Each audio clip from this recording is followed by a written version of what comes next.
E essas pessoas seguem essas figuras sem examinar as escrituras, sem perceber se o que está sendo dito está escrito na palavra, se tem fundamento bíblico. Então eu diria que sim, hoje existe um cristianismo, na verdade não é cristianismo, né? É outra coisa, não é evangelho, mas muito emocional, sem fundamento, porque as pessoas não estão fazendo o dever de casa, as pessoas não estão buscando o crescimento pessoal, elas estão nas mãos de algumas figuras e seguindo uma mística gospel. Por quê? Porque é mais fácil. Jesus disse, nós devemos trabalhar enquanto é dia, a noite vem, ninguém mais poderá trabalhar. Então, uma segunda coisa que nós podemos aprender com a perseguição dos cristãos do mundo todo é vamos aproveitar a liberdade que nós temos e pregar o evangelho enquanto dá. É isso aí, o PDC está no ar, nós estamos iniciando então mais um episódio aqui do nosso podcast semanal.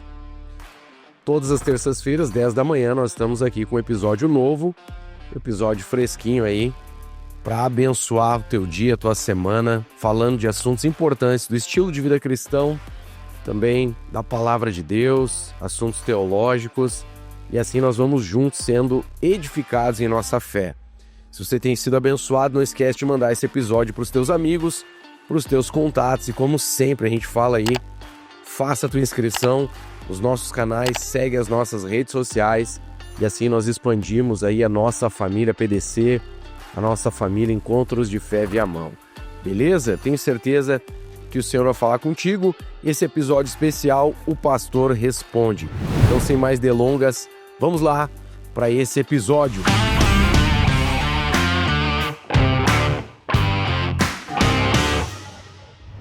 Eu recebi aqui uma pergunta naquela caixinha de pergunta lá do Instagram, e uma das perguntas foi sobre superficialidade espiritual, que diz assim: como podemos notar se estamos crescendo em Deus e não vivendo uma vida religiosa? E é interessante, né? Essa pergunta ela é bem interessante e eu entendo que alguns sinais demonstram quando nós estamos crescendo na fé, quando nós estamos nos desenvolvendo, né? Vários sinais durante a nossa caminhada com Deus vão mostrando que a gente está crescendo na fé, que a gente está, então, desenvolvendo, né? Avançando na nossa caminhada. Primeiro sinal que eu entendo, óbvio que aqui eu não vou encerrar a questão, mas trazer alguns sinais que vão te ajudar a perceber isso, né? Tem várias outras coisas, mas dentre elas, o maior entendimento do Evangelho, né, uma compreensão maior da mensagem central das Escrituras. Isso aqui é importante porque durante toda a Bíblia você percebe lá desde o Antigo Testamento, passando os escritos, os profetas, salmos, provérbios, depois o Novo Testamento, você percebe que a mensagem da Bíblia ela é unificada. Há uma revelação do Evangelho. A palavra Evangelho significa boas novas, né? Boa notícia. Então, há uma boa notícia de Deus sendo revelada. E um dos sinais de que nós estamos crescendo na fé é essa compreensão, então, da mensagem do Evangelho. Jesus veio, ele morreu, ele ressuscitou para nos dar uma nova vida, uma vida abundante. Depois o Espírito Santo foi enviado para operar em nós, trabalhar em nós e nos levar, né, até o dia de Jesus. O Espírito Santo é esta garantia. Enfim, é um assunto denso, vasto, nós podemos até falar disso. Se você acha que vale aí um PDC, vale um episódio, aí um podcast falando sobre a mensagem do Evangelho, coloca aí nos comentários, tanto no Spotify como no YouTube, deixa aí nos comentários para a gente saber se vale então um PDC falando só a respeito da mensagem do Evangelho. Esse entendimento mais profundo é um primeiro sinal, você está crescendo na fé. Um segundo sinal é o entendimento da própria Bíblia, das próprias Escrituras.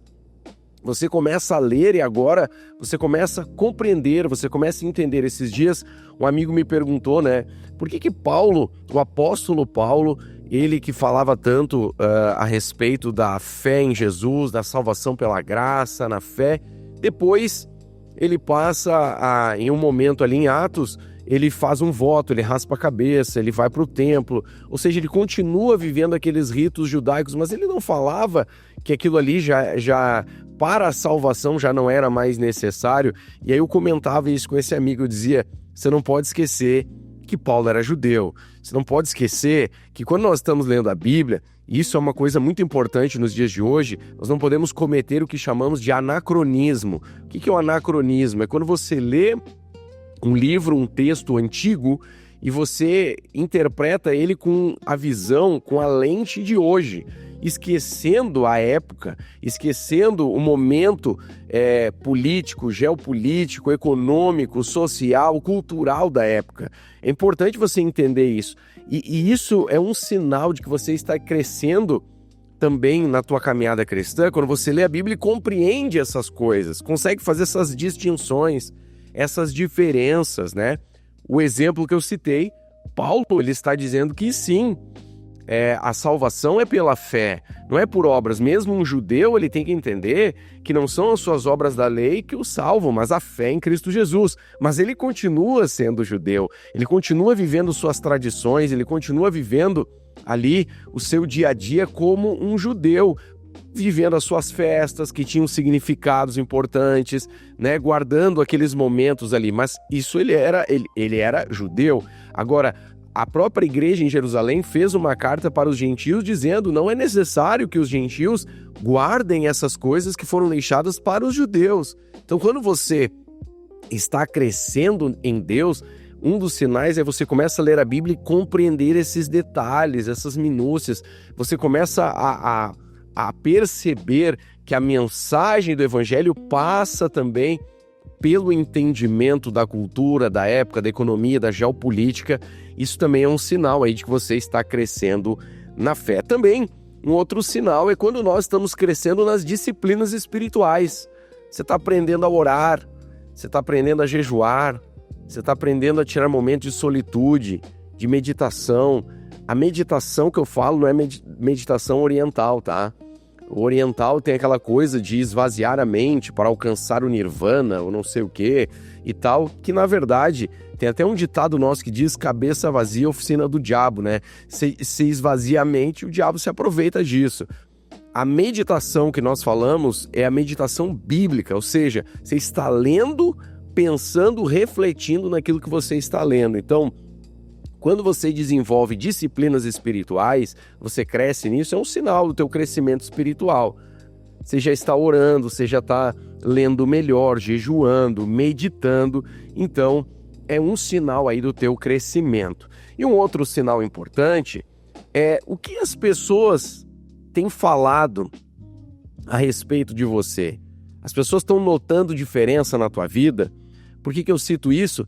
Porque o Senhor Jesus, lá em Mateus, capítulo 7, versos 16 e 17, ele diz assim: pelos seus frutos os conhecereis. Colhem-se porventura uvas dos espinheiros ou figos dos abrolhos?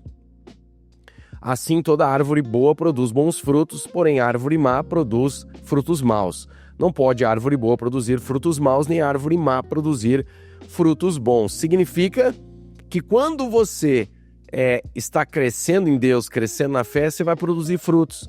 As pessoas ao teu redor vão ver: poxa, antes tu era um cara mais irritadiço, tu era um cara menos paciente, agora tu tá diferente, tu tá mais tranquilo, mais paciente, mais amoroso. Antes você pensava só nas tuas coisas, agora você, poxa, eu tenho percebido que você tem pensado mais nos outros, você tem se dedicado mais para os outros. Estou citando exemplos, coisas que as pessoas ao teu redor começam a perceber. Existe uma mudança em você. Alguns vão olhar para você e vão dizer: cara, tu tá diferente, os teus olhos estão brilhando, tu tá mais alegre, tu tá mais feliz. Outras vão dizer: eu não sei o que é, mas tem alguma coisa diferente em você. Você tá um cara diferente, melhor. Então isso são os frutos, né, daquilo que o Senhor Jesus, então, cita aqui em Mateus 7. Esses são alguns sinais que vão demonstrar o teu crescimento espiritual. Tem mais coisa? Com certeza. Mas eu trouxe alguns aqui para pelo menos a gente ter um ponto de partida. Tem um outro ponto aqui: muitos falam de um cristianismo raso, emocional e sem fundamento bíblico. Quais são os sinais de alguém que está caindo nesse risco? Né? Muitos falam então de um crescimento raso, emocional e sem fundamento bíblico. Quais são os sinais de alguém que está caindo nesse risco? Em primeiro lugar, eu diria que é o completo oposto do que eu falei antes, né? Quem está vivendo um cristianismo raso, emocional, sem fundamento, é o que está vivendo o completo oposto do que eu citei antes, ou seja, não tem entendimento bíblico, não está desenvolvendo as disciplinas espirituais, né? Não tem dado bons frutos, ou seja, exatamente o oposto, né? Eu diria também que é alguém que está vivendo uma confusão doutrinária, né? Tem uma falta de entendimento bíblico. Eu cito aqui também uma coisa, hoje existe muito uma mística gospel, e a palavra mística aqui, a gente tem que ter um cuidado na utilização disso, né? Existe uma parte mística de Deus, e o que eu quero dizer não tem nada a ver com esoterismo, tá? Mas um místico no sentido de sobrenatural, de algo que vai além do natural, os milagres, o poder de Deus. Mas não é disso que eu tô falando. Quando eu cito aqui a mística gospel, eu tô falando de pessoas que usam pontos de contato, pessoas que acreditam mesmo lá, que estão vendendo a lasca da cruz, a água que foi ungida não sei aonde lá, e vamos lá. Por exemplo, uma pessoa que está doente, ela pegou um copo d'água, por exemplo, ela vai tomar, ela está doente, está com dor de estômago, por exemplo. E a pessoa pegou o copo d'água e ela diz assim: Senhor Jesus, agora eu tomar essa água, faz um milagre, né? Cura o meu estômago, né? Que essas úlceras desapareçam, a dor que eu tenho sentido e tal. E ela toma aquela água. Pastor, tu acredita que a pessoa pode ser curada? Sim. Mas por que eu acredito nisso? Porque não é a água que faz a diferença, mas é a fé da pessoa. E naquele momento, ela utiliza a água, já porque ela vai tomar, e ela ora, consagra ao Senhor e pede: Senhor, faz o milagre. E o Senhor faz o milagre. Eu acredito nisso. Agora, eu não posso pegar essa água agora e dizer: olha, foi a água. Não foi a água. Foi a fé em Jesus. Isso pode acontecer com qualquer outra coisa. Nós temos, por exemplo, uma irmã que uma vez foi curada dos olhos, ela põe o dedo no suco da uva na hora da ceia e passou nos olhos e ela foi curada. Mas ninguém pediu para ela fazer isso. Ela, em uma atitude de fé, fez isso.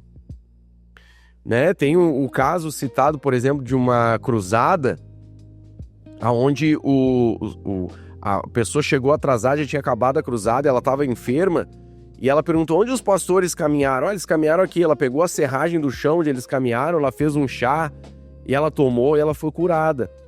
A gente pode querer transformar isso agora numa fórmula para vender, ou para isso ou para aquilo. Não, o que curou foi a fé. Ninguém mandou ela fazer aquilo, ela fez por fé. O que curou ela foi a fé em Jesus, não foi a serragem, não foi o chá, não foi a água.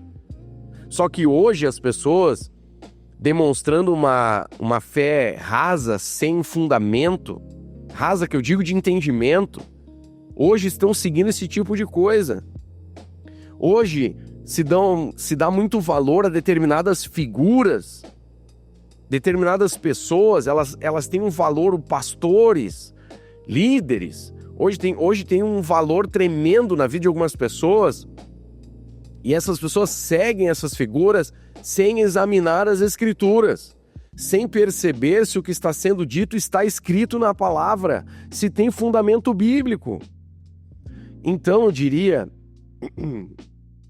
que sim, hoje existe um cristianismo, na verdade não é cristianismo, né? É outra coisa, não é evangelho, mas muito emocional, sem fundamento, porque as pessoas não estão fazendo o dever de casa, as pessoas não estão buscando o crescimento pessoal, elas estão nas mãos de algumas figuras e seguindo uma mística gospel. Por quê? Porque é mais fácil, porque eu não preciso fazer o meu trabalho, né? A Bíblia diz em Atos 11 que os crentes de Bereia, eles eram excelentes, pessoas excelentes, porque ouvindo o apóstolo Paulo, eles examinavam minuciosamente as escrituras para saber se o que ele estava ensinando estava ali.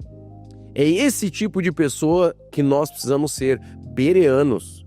É importante isso. Aqueles que examinam as escrituras e que não ficam ouvindo e seguindo figuras só porque são conhecidas na internet. Eu já ouvi muitos pastores conhecidos na internet, eu não vou citar nome por uma questão de ética, mas eu já ouvi pastores extremamente conhecidos e seguidos na internet falando coisas que eu digo: olha, cuidado, não é bem assim. Mas como é que eu consigo perceber isso? Lendo as Escrituras. Então, nós precisamos nos dedicar individualmente e não estar na mão de figuras públicas, tá? Óbvio, tem homens e mulheres de Deus usados, pessoas que estão na internet falando a palavra de Deus, claro que sim, pessoas corretas, íntegras, mas como é que eu vou saber que elas são corretas e íntegras? Porque eu conheço as Escrituras. Então, quando você conhece a Escritura, você consegue discernir quem está falando a verdade, quem está seguindo a Escritura ou quem não está. Então, existe sim alguma coisa que não é evangelho, que está por aí, e nós precisamos ter cuidado com isso, ok? Seguindo aqui, mais ou menos na mesma pegada, por que é tão perigoso adaptar a mensagem bíblica para que ela se torne mais aceitável culturalmente, onde termina a contextualização saudável e começa a deturpação da fé? Essa questão que é muito boa, pertinente, importante nos dias de hoje. Por que é tão perigoso adaptar a mensagem bíblica para que ela se torne mais aceitável culturalmente, onde termina a contextualização saudável e começa a deturpação da fé? Ou seja, como é que a gente hoje em dia se transforma a mensagem do evangelho para que as pessoas, as massas aceitem, né? Tipo aquela mensagem Deus é amor, né? Tem um rap que eu gosto, que é Bereanos, até o nome, e eles falam isso, né? Se fala hoje muito do Jesus hippie, que só fala de amor, né? E é tipo assim, pintar uma imagem de Deus que não é a imagem do Deus da Bíblia, mas é uma imagem de um Deus formado pelo próprio ser humano, uma representação daquilo que ele gostaria que Deus fosse, e não daquilo que Deus é. Isso é um perigo muito grande. Esses dias eu recebi um vídeo de um pastor conhecido aí, mas também conhecido por promulgar heresias. Esse é o nome do que a gente tem que dizer, tá? São heresias, são ensinos anti-Deus, anti-Cristo, ante o Deus bíblico, e isso se chama heresia. Alguém conhecido, alguém letrado, alguém que sabe do que está falando, ou seja, não é alguém inocente, é alguém que sabe do que está falando, e essa pessoa dizia exatamente isso: olha, a Bíblia tem passagens que cita Deus como fogo consumidor, mas eu não acredito nisso. Tipo assim, a Bíblia diz que Deus é fogo consumidor, mas eu não acredito nisso. Eu acredito em um outro Deus. Um Deus que é amor. Um Deus que é isso, que é aquilo. E aí pinta como ele quiser Deus, né? Ou seja, está escrito na Bíblia, mas eu não acredito. Eu acredito em outra coisa. É interessante, né? Isso é um perigo gigantesco.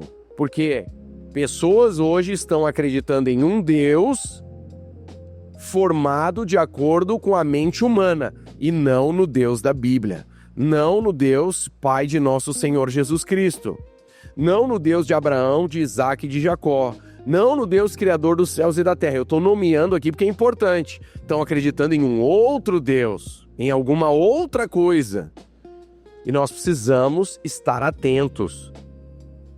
Por quê?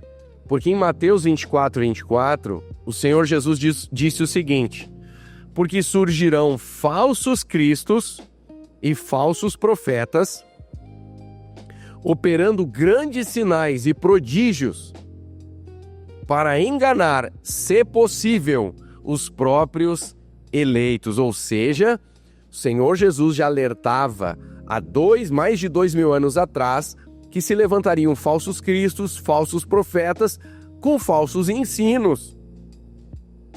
E é por isso que isso é um grande perigo, tá? Por isso que é um grande perigo. E, aliás, essas heresias, quando eu ouvi esse vídeo que me foi enviado, até virou um artigo que está escrito lá no meu site, você pode entrar lá, prfilipetavares.com.br, no meu blog, virou um artigo sobre isso ali, um pouco mais, tudo descrito. Se você quiser, você pode ler. Mas quando esse pastor falava, eu pensei na hora, essas heresias não são novas, são antigas heresias de roupa nova.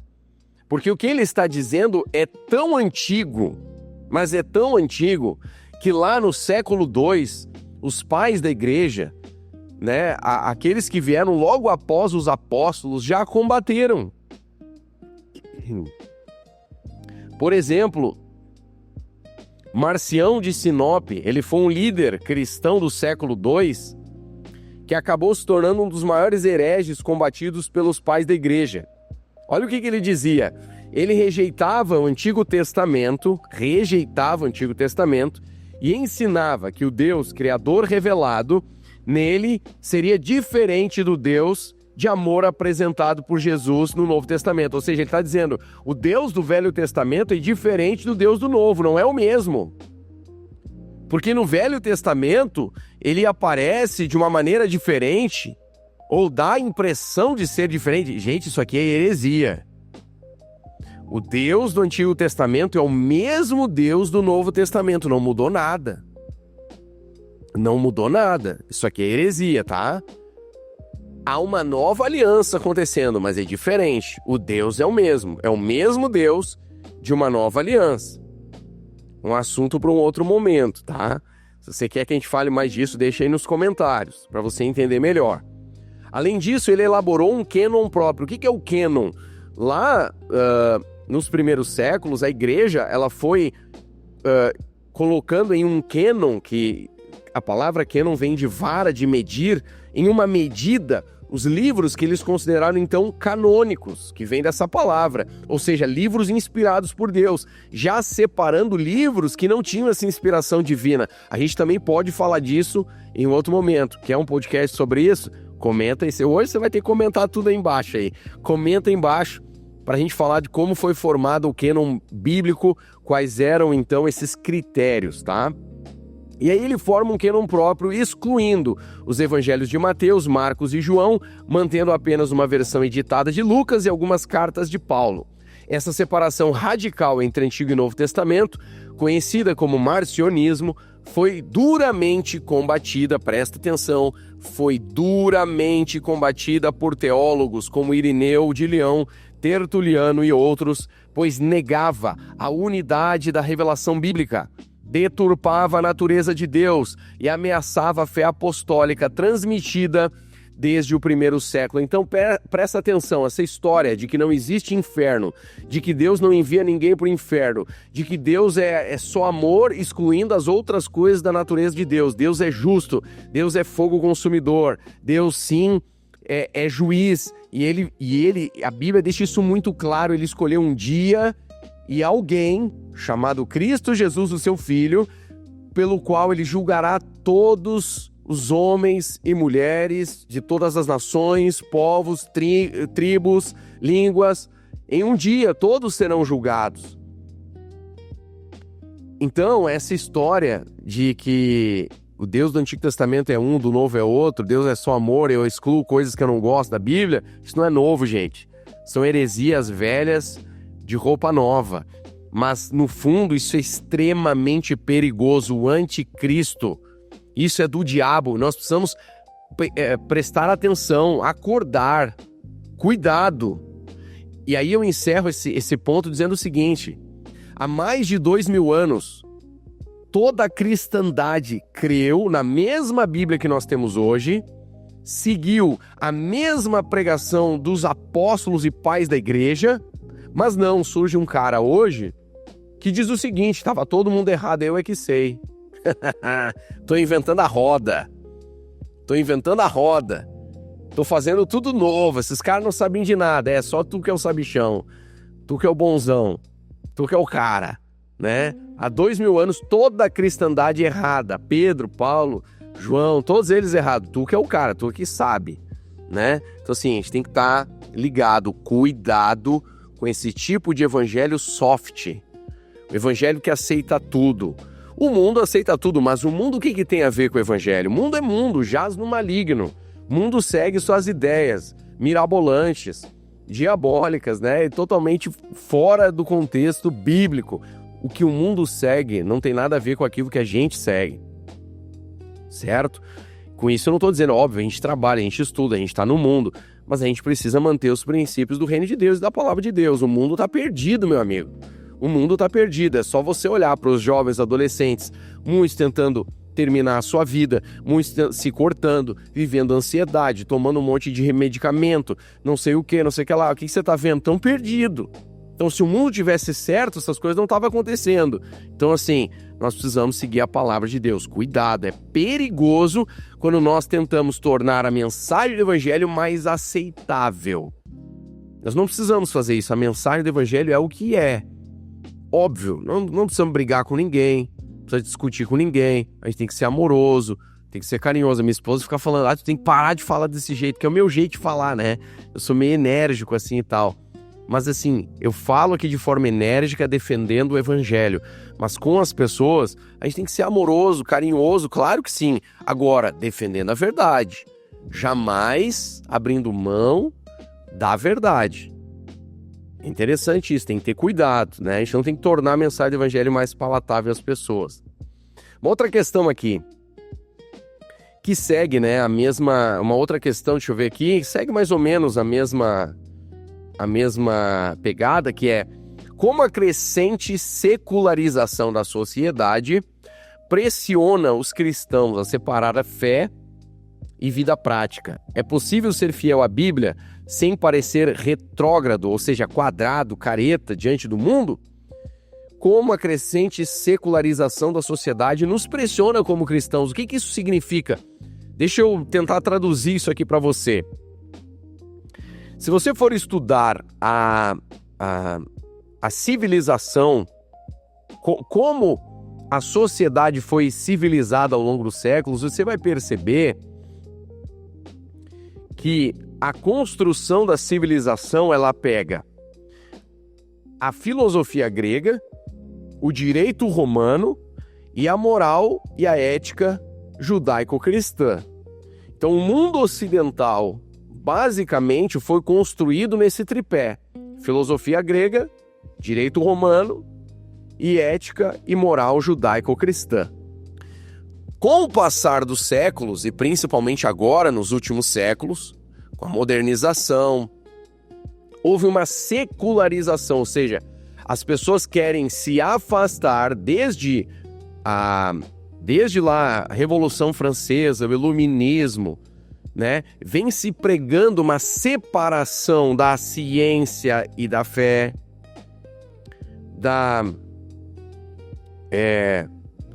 do conhecimento e da fé, né? Há uma pregação contrária e um afastamento dessa ética e da moral judaico-cristã.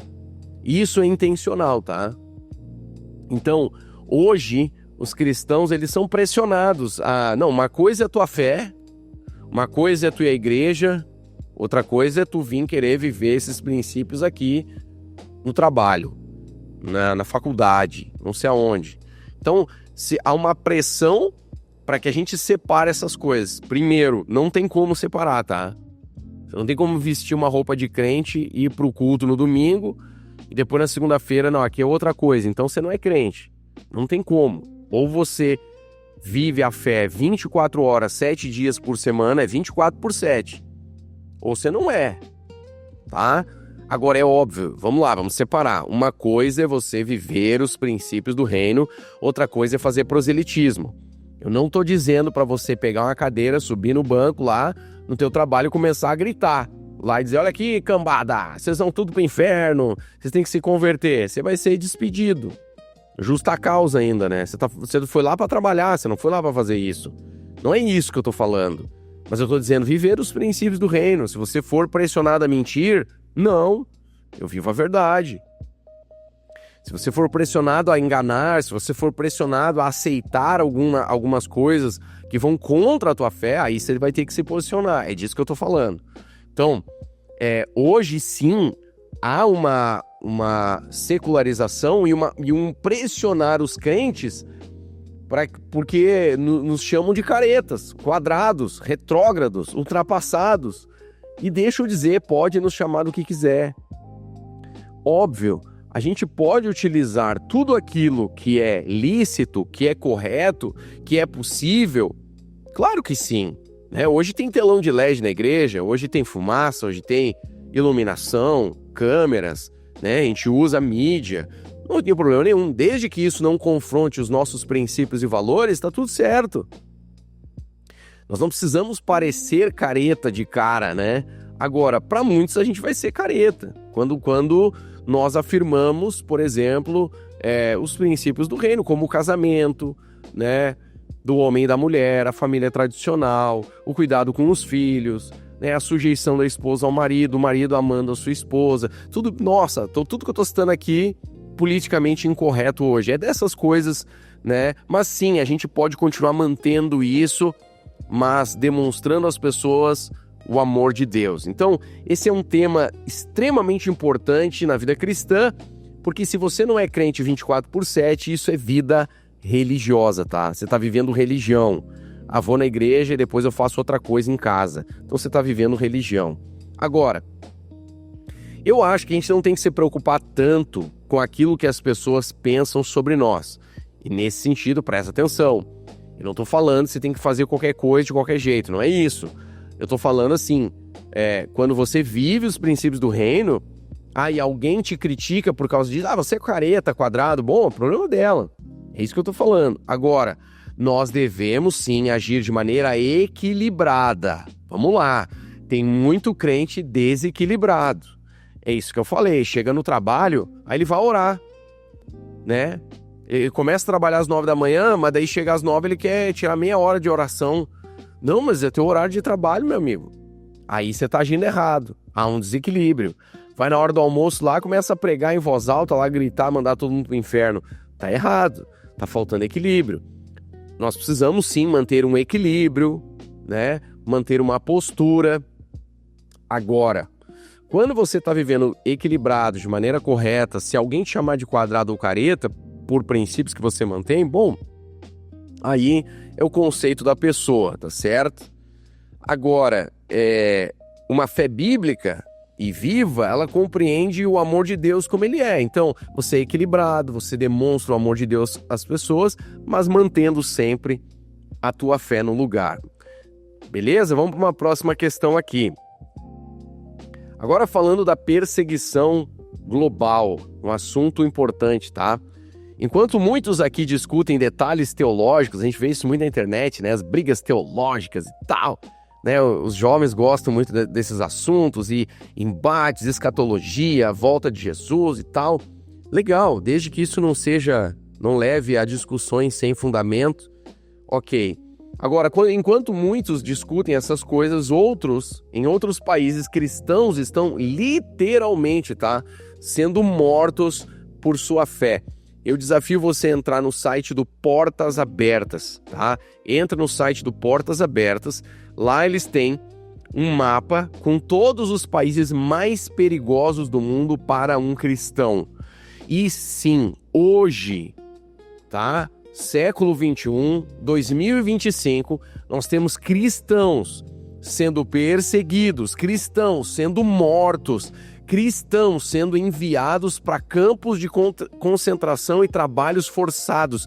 Eu não estou inventando isso, procura site do Portas Abertas. Entra no Google, coloca aí site do Portas Abertas, entra lá, você vai saber. Tem cristãos hoje em campos de concentração na Coreia do Norte, alguns que são enviados para lugares distantes na China, em outros países. Há uma perseguição gigantesca em países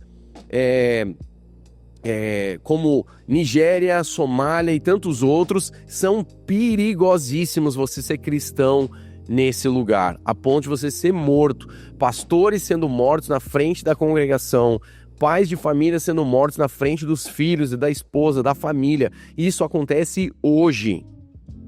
Na China, a igreja se reúne escondida. Existe uma igreja estatal, mas ela é de fachada, tá? E há uma perseguição a crentes. Você não pode ter Bíblia lá. Você não pode ler a Bíblia. Se entrar com o teu celular com o aplicativo da Bíblia, quando você entrar na China e conectar nas redes deles, a tua Bíblia desaparece, meu amigo. Então, hoje, existe sim uma perseguição aos cristãos no mundo todo. O que a igreja do Ocidente pode aprender com a realidade da perseguição ao redor do mundo? Eu diria, em primeiro lugar, como as escrituras afirmam, quando você lê Tiago 1, quando você lê as cartas de Pedro, e até o que Paulo diz, lá em Atos 14 também, né, os discípulos falam sobre isso, que diante de muitas tribulações importa que sejamos salvos. Você vai perceber que os nossos irmãos estão sendo perseguidos e passando por grandes tribulações no mundo inteiro. Então, em primeiro lugar, você tem que saber isso. Os nossos irmãos estão passando por tribulações, perseguições no mundo inteiro. Segundo lugar, nós precisamos aproveitar a abertura que nós ainda temos no Brasil para pregar o Evangelho. Nós ainda temos, eu não sei até quando nós teremos essa abertura, tá? Mas por enquanto nós ainda temos. Vamos pregar o Evangelho. Jesus disse, nós devemos trabalhar enquanto é dia, a noite vem, ninguém mais poderá trabalhar. Então, uma segunda coisa que nós podemos aprender com a perseguição dos cristãos no mundo todo é vamos aproveitar a liberdade que nós temos e pregar o Evangelho enquanto dá. Eu não sei até quando nós vamos poder, então nós temos que pregar. Pregue, usa as tuas redes sociais, usa o teu dia a dia, faculdade, trabalho, nos momentos certos, tá? Sem fazer proselitismo. Aproveita as oportunidades, ora por isso. Deus vai te dar a oportunidade de falar do amor dele para as pessoas que estão ao teu redor. Então, isso é uma lição que nós temos que aprender. E terceiro, nós precisamos orar pela igreja perseguida. Ore pelos teus irmãos que estão sendo perseguidos no mundo inteiro. Aproveita a tua liberdade hoje, mas nunca te esqueça dos teus irmãos que estão sendo perseguidos no mundo todo. Ore por eles. Ore por eles. Sabe? Muitas vezes no meu momento de oração, eu lembro e eu oro por irmãos que estão sendo perseguidos no mundo todo. E eu peço pelos pais de família, porque eu fico me colocando no lugar deles. Você imagina a tua família sendo perseguida, você sendo perseguido. E aí você tem que deixar teus filhos, tua esposa sozinhos. Muitos estão presos, estão longe da família. Imagina a aflição do coração desses homens de família, esses pais de família, pensando na sua esposa, nos seus filhos. E sabe, eu oro por eles, Senhor, fortalece a fé deles, ajuda eles. E um detalhe, nesses lugares, olha só, de perseguição, são os lugares onde a igreja mais cresce no mundo. Você acha que a igreja está crescendo no Brasil, onde tem liberdade? Está crescendo, mas os lugares onde ela mais cresce é exatamente nos lugares onde a igreja é mais perseguida. Hoje se diz que uma das igrejas que mais cresce no mundo é a igreja iraniana. Então, algumas coisas que nós podemos tirar como lição é, primeiro, saber que sim, diante de muitas tribulações e perseguições, importa que sejamos salvos. Segundo, que nós precisamos aproveitar a liberdade que temos. E terceiro, nunca esqueça de orar pelos teus irmãos. Entra lá no site do Portas Abertas e conheça a realidade da perseguição no mundo. E eu falo isso porque ninguém ouve falar disso na mídia. Você não ouve falar disso na mídia. Não ouve, né? Hoje você só ouve falar de perseguição algumas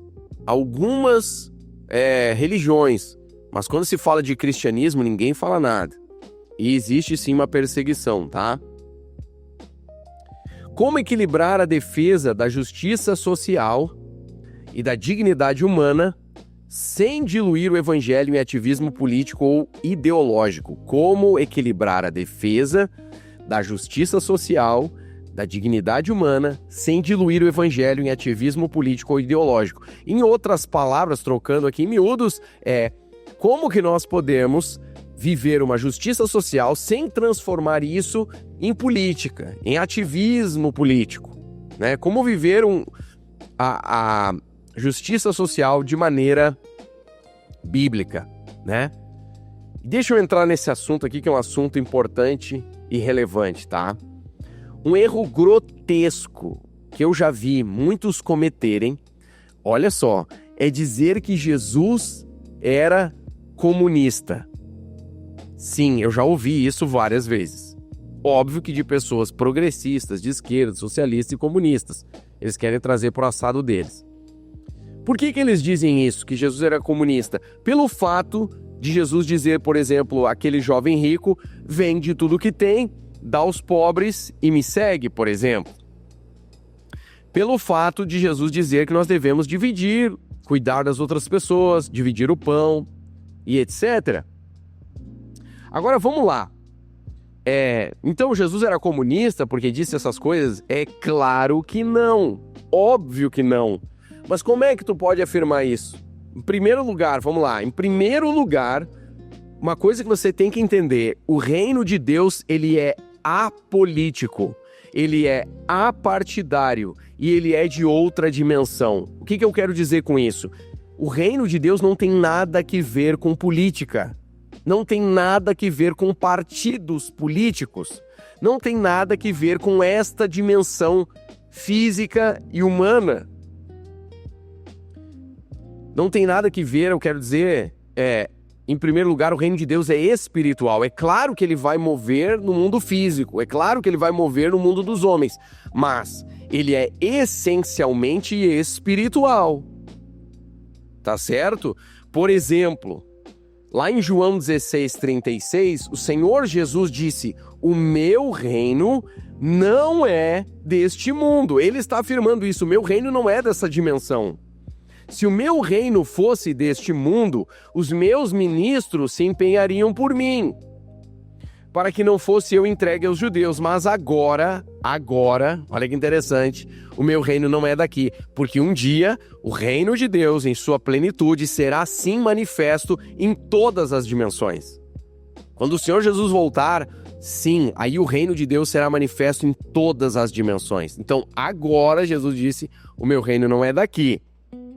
Portanto, a manifestação do reino de Deus em Jesus há mais de 2000 anos não tem a ver com essa dimensão, não tem a ver com política, não tem a ver com ideologia política, não tem a ver com partidos políticos. Isso tem que ficar claro. Isso tem que ficar claro. O Senhor Jesus disse isso.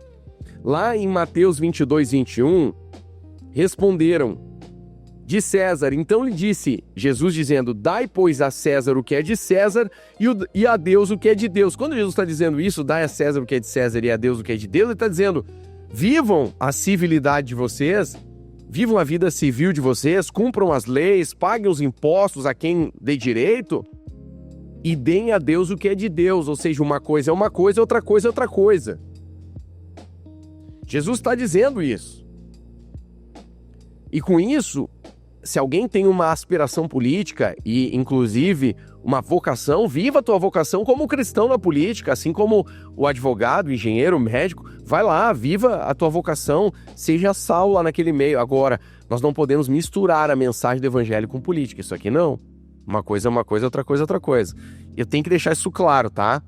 Em primeiro lugar é isso, o reino de Deus é apolítico, apartidário, de outra dimensão. Segundo lugar, quando o Senhor Jesus disse para alguém vender as suas posses e dar aos pobres, ele disse isso ao indivíduo. Ele disse isso ao jovem rico. Tu quer ser perfeito? Então vende tudo o que tem. Tu vende o que tem, tu dá aos pobres e depois tu me segue. Em nenhum momento Jesus disse para tu vender aquilo e entregar para o Estado comunista e para o Estado fazer isso. Ou seja, uma ação individual.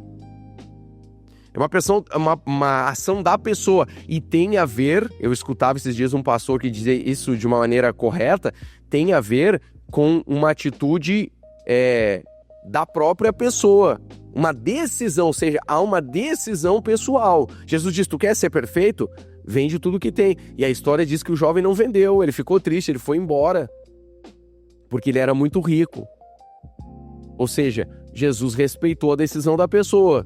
Num Estado comunista, você não tem decisão. O Estado decide, ponto.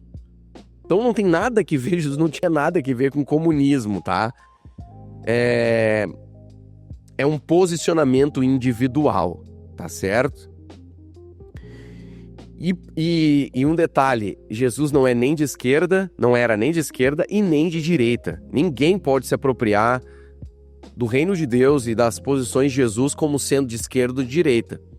Geralmente um cristão se posiciona mais à direita porque os partidos de direita defendem alguns valores que se alinham àquilo que nós cremos, mas não significa que aquilo que nós cremos seja propriedade da direita e nem da esquerda. Nenhum deles pode se apropriar disso, porque o reino de Deus não tem nada a ver com esquerda, com direita, com política, com partido, tá bom?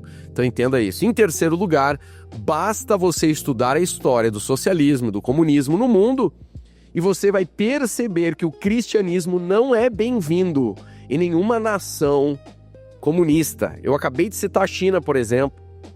Apesar de ter um comunismo moderno, utilizando hoje o capital dentro do comunismo, o cristianismo não é bem-vindo, são perseguidos. Então, assim, como é que eu vou compactuar com um tipo de ideologia política que persegue os meus irmãos, que mata os meus irmãos, que coloca os meus irmãos em campos de concentração? Como é que eu vou dizer que Jesus compactuou com esse tipo de coisa?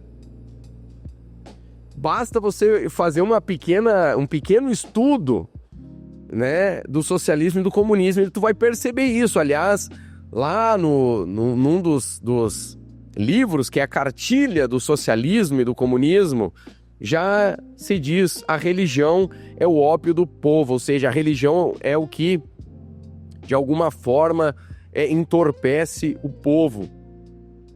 Ou seja, na cartilha deles, eles já estão falando: o cristianismo não é bem-vindo. Então, óbvio, de tudo isso que eu disse, você percebe, Jesus não é em nada comunista, assim como também não é de nenhum outro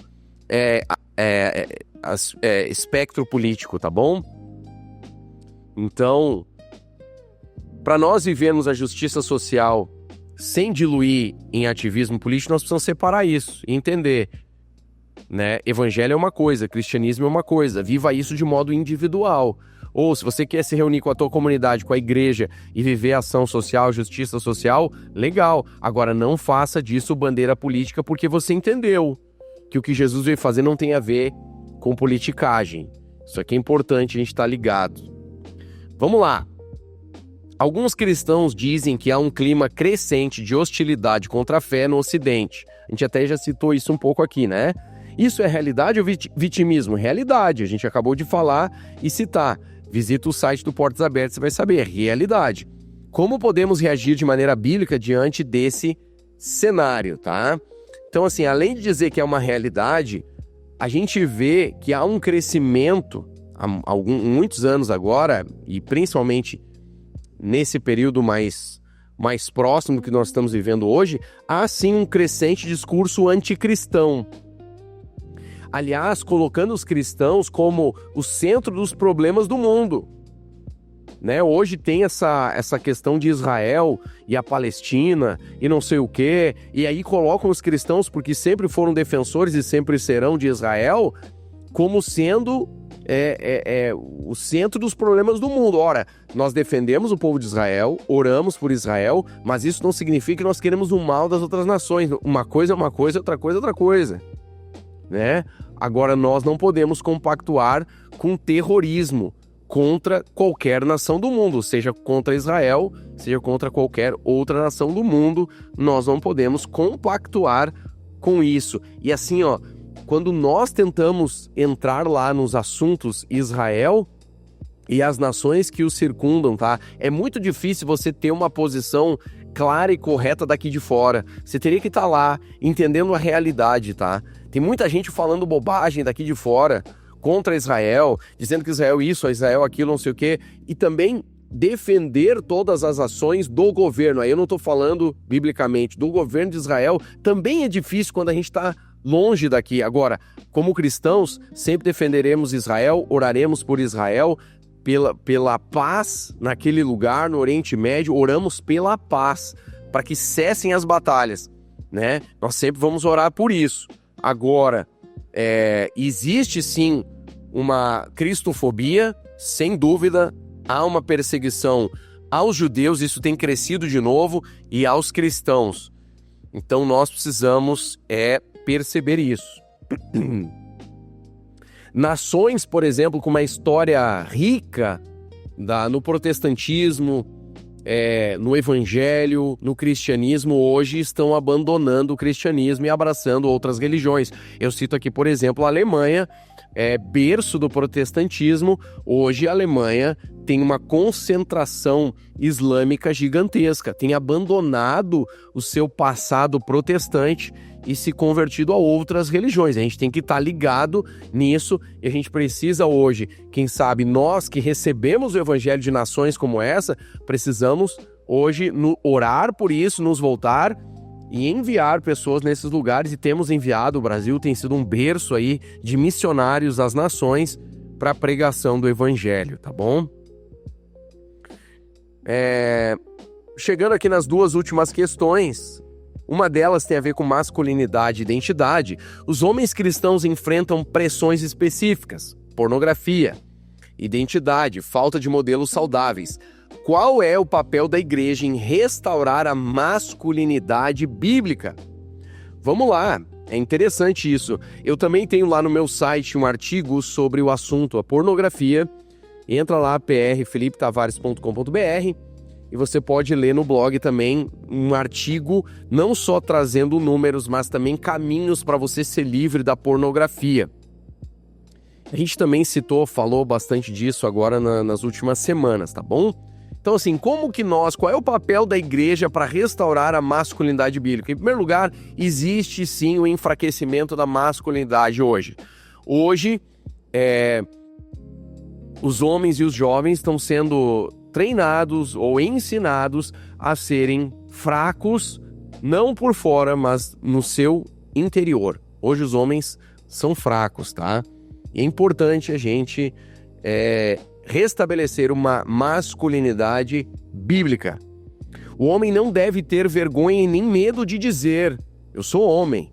Né? É engraçado que no passado teve um cantor aí conhecido que fala que, chorando, pediu desculpa por ser homem branco, né?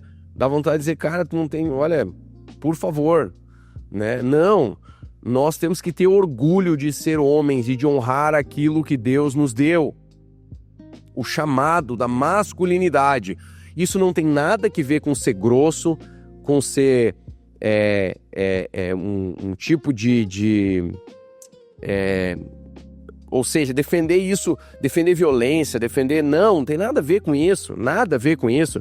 Masculinidade bíblica é exatamente o oposto, né? É alguém que é educado, que cuida da mulher, dos seus filhos, que respeita. Agora, é alguém firme, alguém forte no interior, é alguém quando bate os problemas em casa, ele pega a bola, é o camisa 10, ele diz: deixa comigo, eu vou resolver. É o homem segundo a palavra, o homem bíblico. Então, em primeiro lugar, o papel da igreja é retornar a pregar isso, falar disso. É necessário que os homens se levantem, né, como homens de verdade. E nós devemos, sim, nos orgulhar de ser homem e defender isso, a masculinidade, o chamado de Deus para nós hoje. Em segundo lugar, a igreja pode trabalhar para dar espaço para que os homens se encontrem, conversem, meditem em assuntos específicos. Foi citado aqui a pornografia, por exemplo, a falta de identidade, né? Que eles tenham comunhão uns com os outros e que eles possam encontrar referências, homens que são referências e que vão discipulá-los. Isso aqui é importante. Nós, por exemplo, como igreja, temos feito isso. Todo mês um encontro de homens. Ali os homens se encontram, ouvem uma palavra, assuntos específicos. No final, eles comem juntos, eles têm comunhão. E aí eles podem perceber referências. Olha, esse homem tem uma referência de família, tem uma referência na vida financeira, tem uma referência moral. E aí você pode ser discipulado, seguir os passos de homens como esse. Então eu entendo que o papel da igreja hoje é, primeiro, falar desse assunto, pregar sobre isso. É necessário voltarmos a uma masculinidade bíblica. Segundo, proporcionar esses espaços, esses momentos de conversa, de meditação e de encontros para que os homens sejam discipulados, beleza? E eu vou encerrar com essa questão aqui, ó. Se Paulo, em 2 Timóteo 3, 16 e 17, diz que a Escritura é suficiente para nos tornar aptos e plenamente preparados, por que tantos cristãos parecem despreparados, hein? Onde estamos falhando como igreja? Eu não sei se de maneira geral a igreja tem falhado, tá? Eu não acho isso, eu acho que em algumas pode ser o caso, mas eu também percebo muitas igrejas pregando corretamente a palavra de Deus. Eu acho que a falha principal não está, talvez, na igreja como um todo. Pode haver um erro aqui a colar, claro que sim, a gente precisa ver isso, mas daí é de modo mais regional, né? Não generalizando a igreja. Agora, aonde que está o erro? Eu percebo que o erro está de um despreparo que, por exemplo, o escritor aos Hebreus, ele diz que muitos se tornaram tardios para ouvir. Ou alerta que muitos estão se tornando indolentes. Isso está lá em Hebreus 5:11 e Hebreus 6:12. Em Hebreus 5:11 diz: a respeito, temos muitas coisas que dizer e difíceis de explicar, porquanto vos tendes tornado tardios em ouvir, ou seja, muitos têm se tornado tardios em ouvir. Em Hebreus 6:12 diz: para que não vos torneis indolentes, mas imitadores daqueles que pela fé e pela longanimidade herdam as promessas.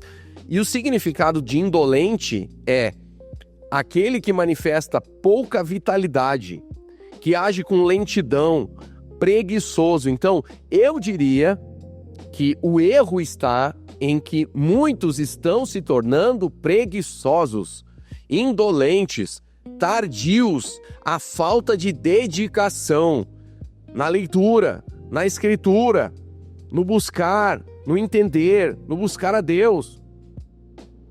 O escritor aos Hebreus já alertava isso. Faz-se necessário hoje uma dedicação nas escrituras. Deixa eu dizer uma coisa, hoje as pessoas não leem mais. De modo geral, as pessoas não leem mais, elas não têm paciência para ler. O mundo ele tá tão instantâneo, o mundo das redes sociais, do arrasta para cima, do rolar o feed eternamente, tá tudo tão instantâneo. Hoje se diz assim, ó, você vai gravar um vídeo, você tem que prender a atenção da pessoa nos 3 primeiros segundos. Gente, 3 segundos. Tá assim hoje, se você não prender a atenção da pessoa nos 3 segundos, a pessoa não fica mais. Então ninguém tem paciência para ler. Deixa eu dizer, se você quiser crescer em Deus, você vai ter que aprender a ter paciência, aprender a ler, entender que os processos de Deus, eles são longos, são duradouros, são mais lentos do que o ser humano está acostumado nos dias de hoje. Nós precisamos botar um pé no freio e ir mais devagar, se nós queremos crescer em Deus, nos tornar aptos para que Deus nos use. Se nós queremos quebrar esse ciclo e nos tornar homens e mulheres que as escrituras chamam de preparados para toda boa obra, então nós precisamos aprender a ler, interpretar, orar, buscar a iluminação do Espírito Santo. E aliás, deixa eu encerrar com isso. A Bíblia não é um livro comum, não é como você lê um livro de poesias, um romance, uma história policial. Não, a Bíblia você precisa ler e buscar entendimento espiritual, iluminação espiritual. Isso vem com a comunhão com o Espírito Santo. A Bíblia é o único livro que você lê na companhia do autor. O autor está do teu lado, o Espírito Santo. Por que eu estou dizendo isso? Porque Paulo diz que toda a Escritura foi inspirada por Deus. Porque Pedro diz que homens santos escreveram o texto inspirados pelo Espírito Santo. O Espírito Santo está contigo, está do teu lado. O autor está contigo. Você pode perguntar, Espírito Santo, o que quer dizer esse texto? Não entendi. Mas você não poderá ser indolente, preguiçoso, sem vitalidade, alguém que não se dedica. Você não vai conseguir ser apto para toda boa obra. Então é necessário, para que quebremos esse ciclo nesses dias, é necessário que nós venhamos a nos dedicar à leitura, à oração, à busca, à comunhão com o Espírito Santo. Aí sim, o Espírito Santo vai poder operar em nós e nos tornaremos aptos para toda boa obra, tá certo? Então é muito importante que você e eu nos dediquemos nessas coisas. É isso aí, acho que eu li bastante coisa aqui, tô há bastante tempo falando, espero que tenha edificado a tua vida. E aí, você curtiu o episódio? Comenta aí, deixa o teu comentário, como é que foi pra você? Te edificou? Falou contigo? Comenta conosco, eu quero muito saber. Se você comentar, eu vou ler o teu comentário, eu quero ler, eu quero saber o que você deixou aí pra gente, beleza? Se abençoa a tua vida, não esquece de compartilhar esse episódio com alguém, com os teus contatos, com os teus amigos. É isso aí. Beleza, gente? Que Deus abençoe vocês e até um próximo episódio.